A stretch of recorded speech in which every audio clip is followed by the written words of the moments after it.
Hello friends, I am Brad with UnwiredView.com, and this is my review of the Motorola Xoom. The Motorola Xoom, of course, is the first tablet to come out that has Android's 3.0, also known as Honeycomb, user interface and operating system on it. So with it having Honeycomb, there's going to be some advantages and disadvantages, but the Honeycomb, I'm not going to go into too huge detail on because I did a full separate review of Honeycomb in general. So definitely check out my review there. It's also going to be available on UnwiredView.com, so certainly feel free to check that out there as well. It's a very good in-depth review. For the Motorola Xoom specifically, this one is a 10.1-inch tablet. So when you're thinking of it in terms of a competing Apple tablet, for example, this one is slightly larger and it has better screen resolution. So it's going to be brighter, it's going to just be a little bit finer in the resolution there. So that's definitely something that it's got going on for it.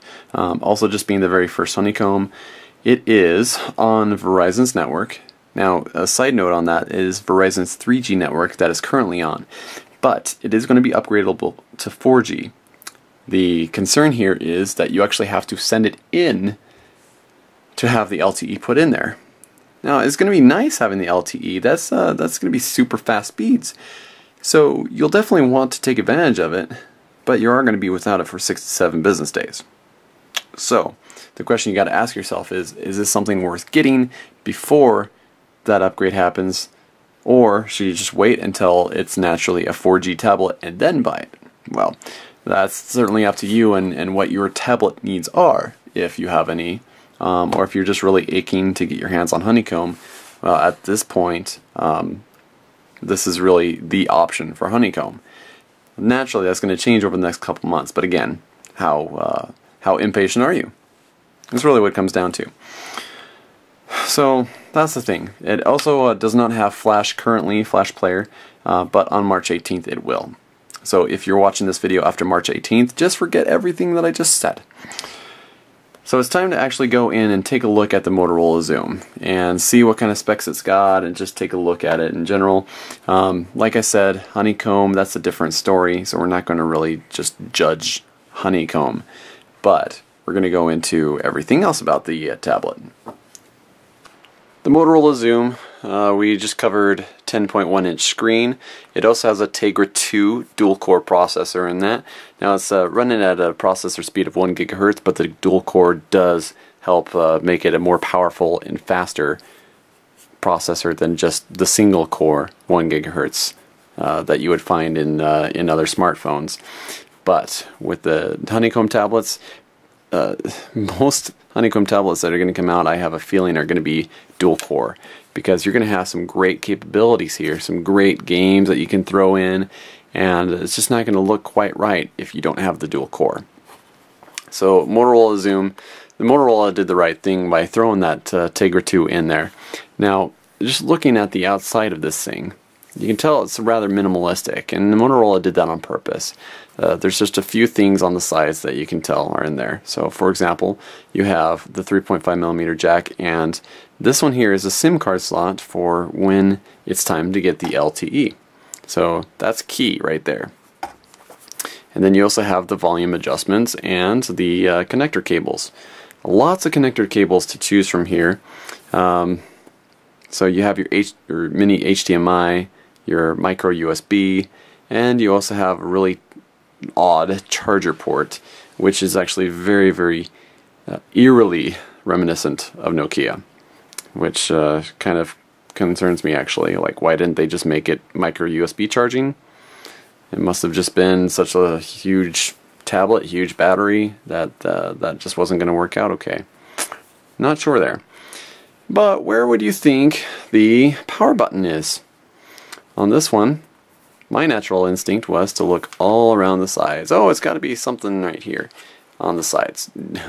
No sir, it is not. It is right there. And it took me a good few minutes to actually figure that out, that it was just sitting right there. Now, I understand why it's there, but at the same time I don't understand it. Because, for example, if I'm just holding it like this, well, I've got my finger here, and that's easy access to the power button. So it just makes sense. Like, that's actually rather nice.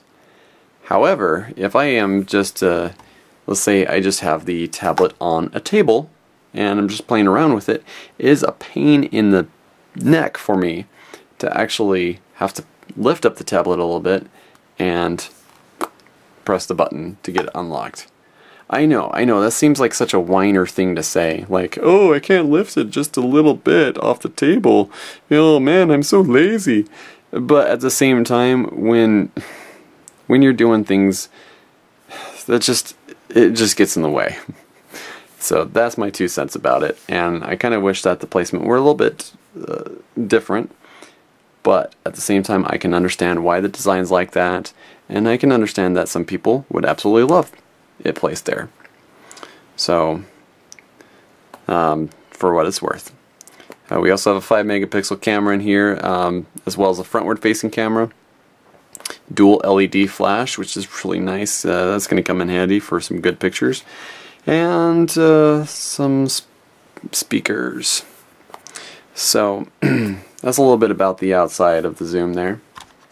Here are a few thoughts that I have about the Xoom. The thing about the Xoom is it's okay hardware, and I don't really have too much of a problem with any of the specs inside. It's good hardware components. It's certainly at this point top of the line.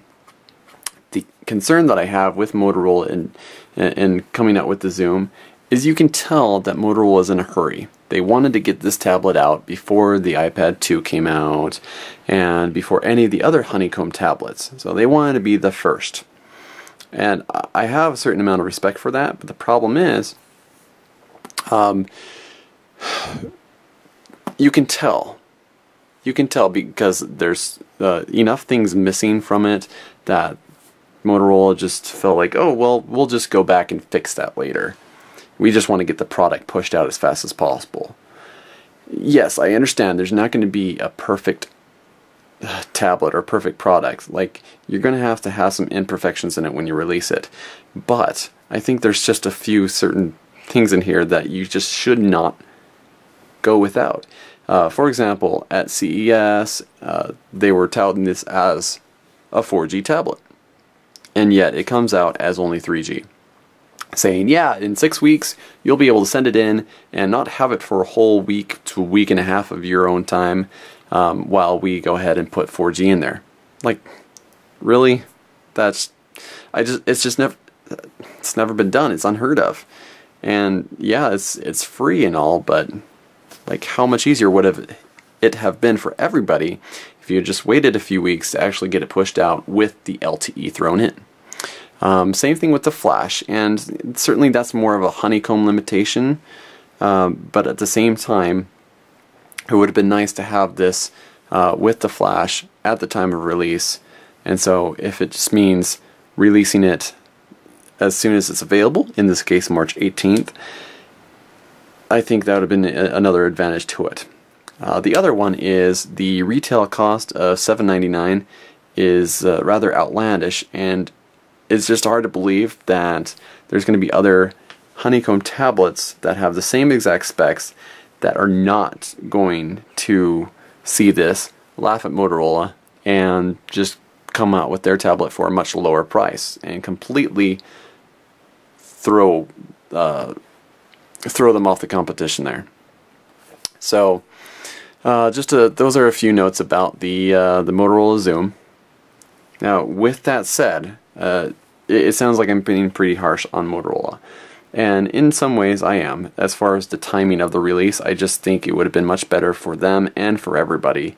I think they would have sold more Xooms if it had just been released a little bit later with all the things that they had promised straight off the bat and for a slightly lower price. It doesn't have to be a huge price drop. Certainly they need to make a profit too, but $7.99 and then of course $5.99 with contract on Verizon's network, that's still a lot. And considering people are getting the iPad 2 for a very competitive price, and I know the argument is that this one for $600 will still be cheaper than an iPad 2 with similar componentry, but still the same thing is this one has a contract, whereas the iPad 2 does not. So that's kind of a moot point right there.